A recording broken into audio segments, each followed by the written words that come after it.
Coming to you live from the palatial studios of PBJ Productions.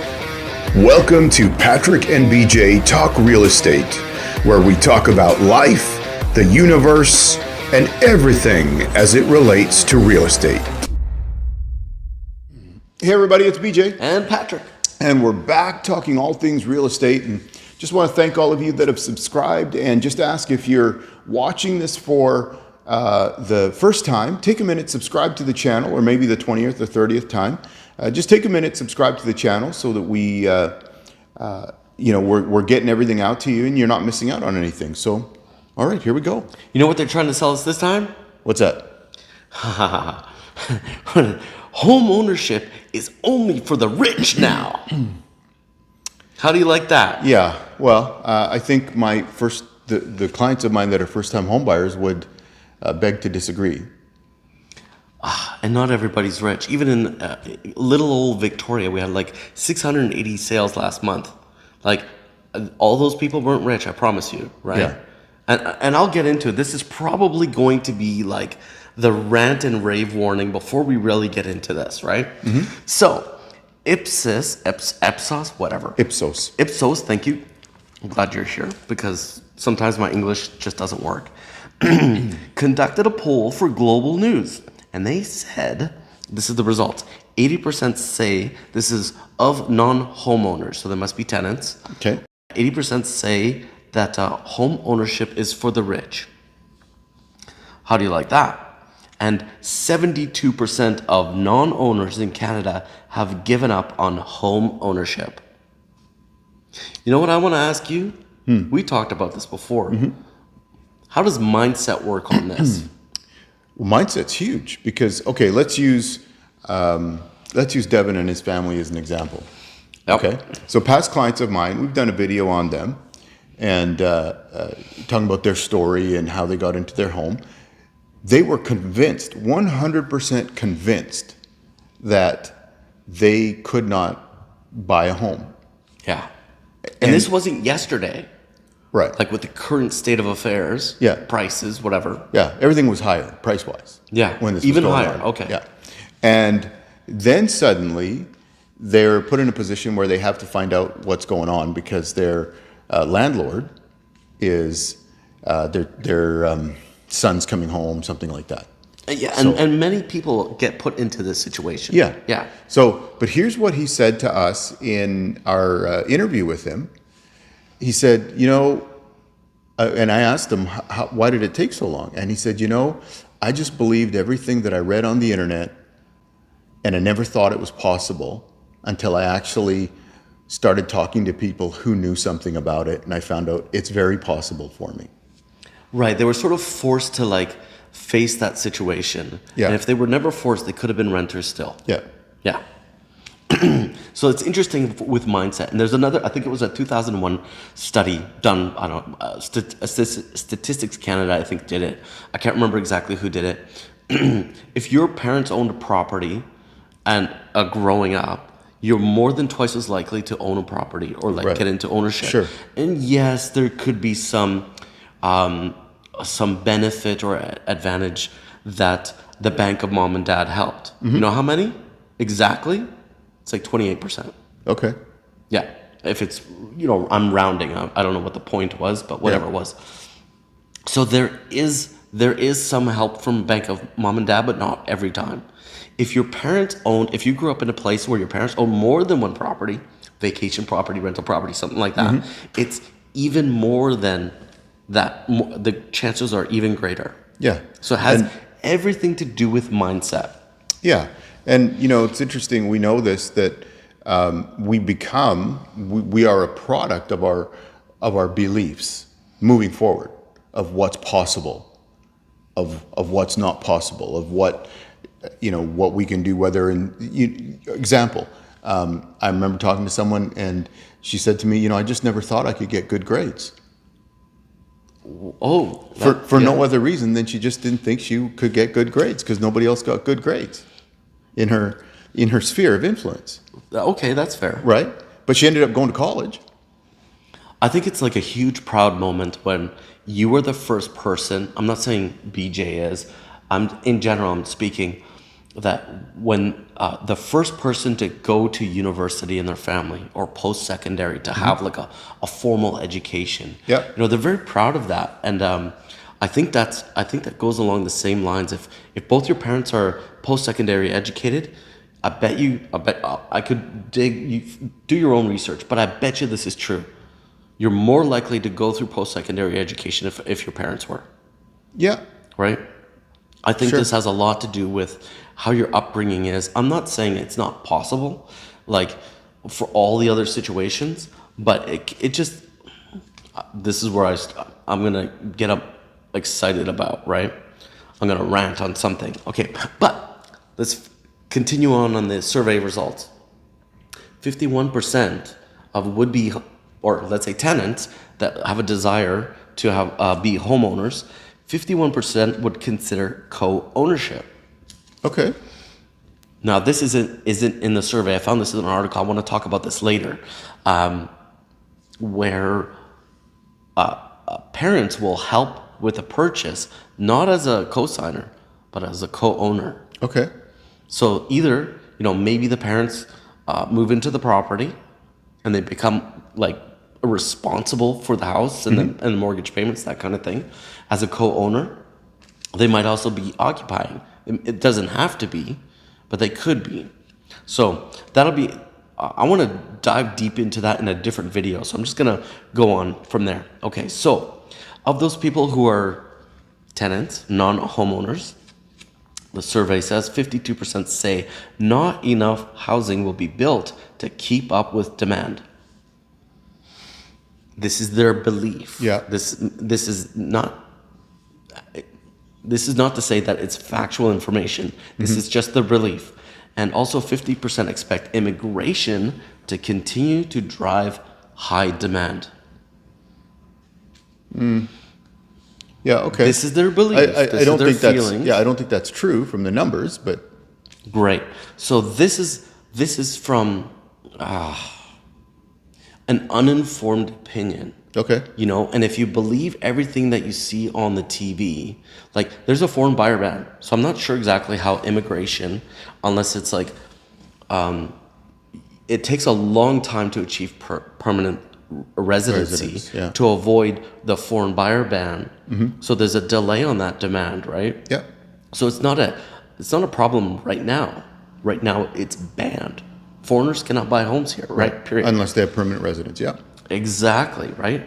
So a lot of this information really bothers me, where it sets the mindset. I'm gonna blame everybody, the federal, provincial, municipal governments that talk about housing crisis, housing shortage, including global TV, CTV, Check 6, Bloomberg, and all the mainstream news, plus the newspapers. Here we go. They postulate that home ownership is only for the rich. Yeah. I'm going to come back to again. I have clients who are first-time home buyers that are certainly not rich. They bought a condo here, or condos they bought that they could afford. One of my clients, my first client I ever had, so this is going back 10 years, bought a townhouse. That's what he could afford. And he approached me years later, said, "Hey, I've been promoted. I'm this position. I'd like to sell my townhouse and buy a new townhouse." Like it was a brand new build. Yeah. And yeah, absolutely fantastic. And then so we took care of that, and then he came back to me after that as well and said, "Hey, I'd like to buy an investment property. Can you help me work out if the numbers make sense with renting, owning a rental property?" And you don't get those opportunities unless you have to start somewhere. Exactly. And Right? so You get on that property ladder. yeah, and so his thing was they started right where they were at with something that they could make work, and Yeah. and then they got on the ladder. It's not the dream house. Maybe it's not enough for the whole family, but it's a start. Yeah. So, and all of those entities that I mentioned also perpetuate that it's unachievable for the common Canadian. You will own nothing, and you will be happy. You'll be happy. Anyways, right?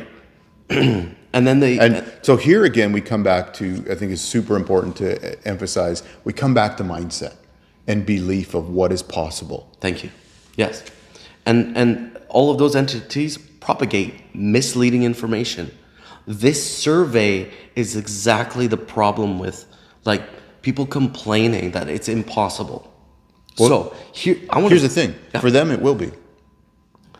Right, because their mindset is there, or they are selling that concept to everyone else. Sure. Because they keep repeating it, repeating it, and repeating it. Yeah. There's an environmental minister that was caught at the bar bragging about how if she keeps yelling a statement loud enough and long enough, people will eventually start believing in it. Well, that's not new. You know who said that? Yeah, the climate Barbie. Well, no. You know who said that before that? Hitler. Yes. Yeah. And Goebbels. And who? Goebbels, Joseph Goebbels, the head of the propaganda ministry. Tell a lie, tell it loud, tell it strong, and tell it enough, and people will believe it. I'm not saying one thing or another about climate, this or that. I'm just saying somebody said that statement. Yeah. So, and all I'm saying is that's not a new statement. No. But like, And I'm not equating anybody with anything else except to say that this statement was made by this group of people in the 1930s. so global news. This reporter on the TV, Anna Gaviola, and it's probably not her fault or not anything. She's a teleprompter reader. I don't know what kind of research they do or don't, and I don't really care. But statements like this is a quote from her, is renting is cheaper than owning. Now that's a factual statement at first, because owning will hedge you against the inflation of rent increases. Mm-hmm. Right? Yeah. The sooner you buy, like, yeah, sure, when we first bought a home, is probably a stretch. You have additional responsibilities. If the appliances go, the hot water heater goes, it's not a hot water tank, it's a hot water heater. Those kind of things. The roof leaks. I patched a new roof after 7 years, twice. It is what it is, mm-hmm. Right? So here we go. Let's throw down some facts. Let's change the way people are thinking. It is possible to become a homeowner. 46% of the sales of the mortgages taken out were first-time home buyers.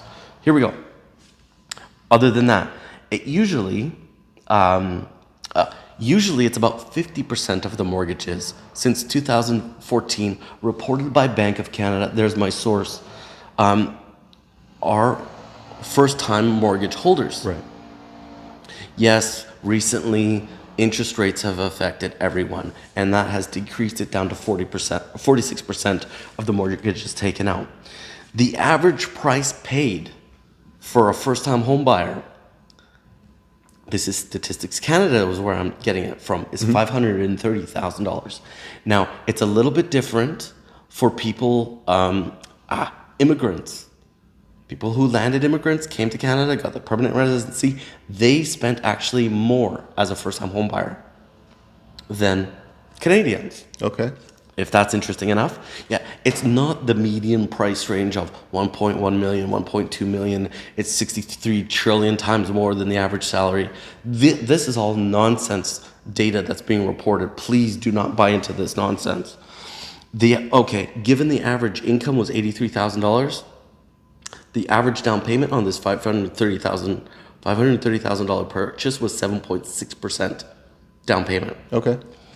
And the majority, that doesn't mean everybody, the majority did it as a couple. Okay. And the average age, just to give you a little bit like, this is the long-term gratification of like, you have to make sacrifices to do this. Mm-hmm. Maybe there's some school debt. Most people, again, did it with school debt. Some other data, I can't remember where I got it from. The average age was 36. Okay. That's the average. That's not saying people in their 20s didn't buy houses. Yeah, there is. But we're talking about like the majority, the middle, the average, whatever it is, was 36 years old. Just to give you an idea, hey, you're thinking 21 years old, maybe, I don't know how I'm ever going to buy a house. Don't count yourself out, and It might take a little longer than you thought. Well, start a plan. Make a plan. Thank you. Right? Make a plan. I was talking to my son. He's 15 years old. He's going to be 16 years old soon. And these are the conversations we're having around the table already. And he comes back to me and he says, he's talking about his best friend. He's like, you know what? Me and my best friend, they're 16 years old basically. And they're talking about buying a property together. And they're like, Dad, you know, I really like that you talk about if they don't have to move out of the house right away. If they bought a property together as an investment, they stayed at home, all right, contribute to food or whatever, some of the bills, but start with an investment property. Sure. Even if they were co-buying, right? We're going to talk about that more in the future. And go from there. Sure. So they're already starting to think outside the box and give them the mindset before they're even able to, like, be 19 and have a mortgage. Yeah. So did I miss anything else? Majority did. A couple immigrants spent more than Canadians, and you already started. Start with a plan. Have a plan. Have a plan, and I was talking about kids, but if your first initial plan doesn't work out, have a plan B. Sure. Because And talk to your kids about their plan, not about how they can't make it or how they're never going to buy a home or we don't know how you're ever going to make it. is it going to be a challenge? Is it going to require sacrifice? Is it going to require working overtime, double time, 2 jobs? It's going to require all of those things. Like, that's what I did. I worked all the overtime. I would say lucky and grateful that my boss allowed me to work as many hours as I could. Yeah.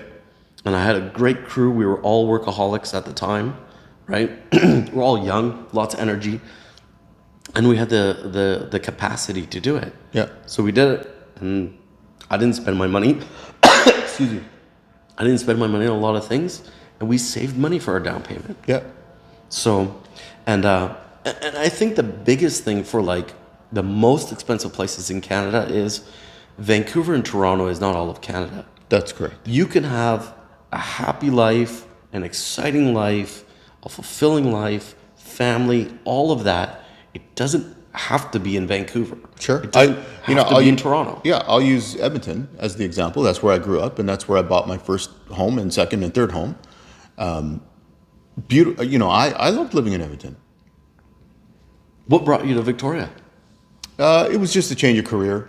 Yeah. And just, we just decided it was had a change of career after a long time, and so here we are. You know, and Victoria is a wonderful place. It's a beautiful place. Like, other than my wife, and how much nicer I found it from where I'm from. I'm from Hamilton, so, you know, Golden Horseshoe, Southern Ontario. Like, it was a total change of pace, and I just really, not to say I didn't like Hamilton. I just had the experience here. I really like it here. Yeah, and really that was kind of it. But I'm going to use Edmonton again as that example. It was a great place to live. I loved growing up there, and living there there's lots to do there. Great place to raise your family, et cetera, et cetera, et cetera. It doesn't have to be Vancouver. It doesn't have to be Toronto. So Right. I hope this video opens your eyes to what, you know, at least a little bit of what the reality is, and not just what the clickbait news headlines are. Like, Yeah. I hope this is encouraging, you know, that if you thought about home ownership and you thought, well, you know, maybe it's out of your reach, look into it a little bit more, see what it's going to take to achieve that. And maybe if it's not possible in the place that you would really desire to have it, maybe you can't do it right away. But if you go somewhere where it is possible, you know, obviously family, employment, all of those things are factors with your decision making. Yeah. I hope you're able to move ahead on your plans, even if it's not your ideal plan immediately. There's a lot of first-time homebuyer programs federally across Canada that are available, and in BC there's a couple more to add to that. So if you have questions about that, reach out to us. If you're thinking about buying or selling in Victoria, or if you have a business, I know this isn't a business video, but we both do commercial real estate in different capacities. Feel free to reach out to us. Our contact information is in the description below. And if you haven't subscribed yet, Yeah, take a minute, subscribe. Thanks for watching. See ya. catch you in the next video. Thanks.